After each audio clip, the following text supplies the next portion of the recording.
Hi friends, I'm here to show you how to make a pretend pancake plate in case you ever want to use a pretend kitchen or if you're reading a story like we read before, and how to make your own pancakes without making a giant mess.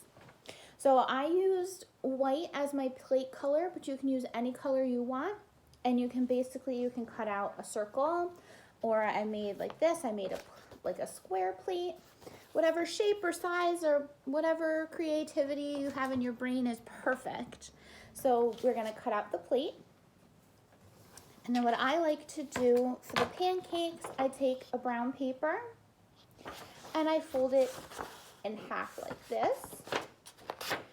And you can do that and make 2 big pancakes.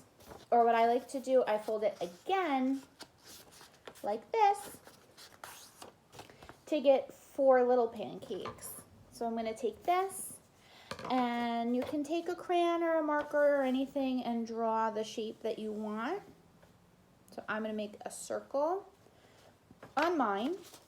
So we'll make 4 little circles. So we have our circle, and I'm going to cut them with this. Please make sure that you're very, very careful using scissors. If you're too young to use scissors on your own, please make sure you ask a grown-up. Otherwise, you use your safety scissors and just watch what you're doing.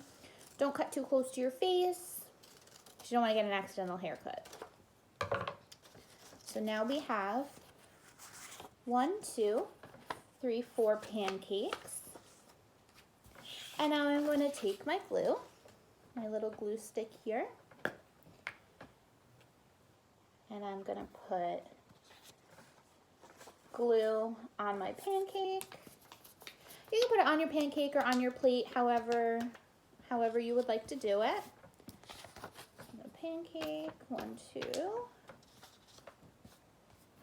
The other ones I'm going to put on here.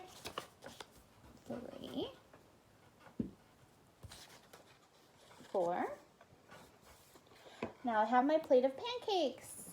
So I'm going to take my brown crayon and I'm just going to color on the pancakes like it's syrup.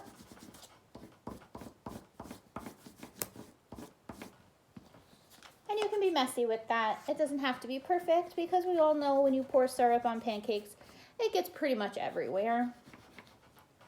And now the finishing touch, you take yellow paper, a small square for a pat of butter.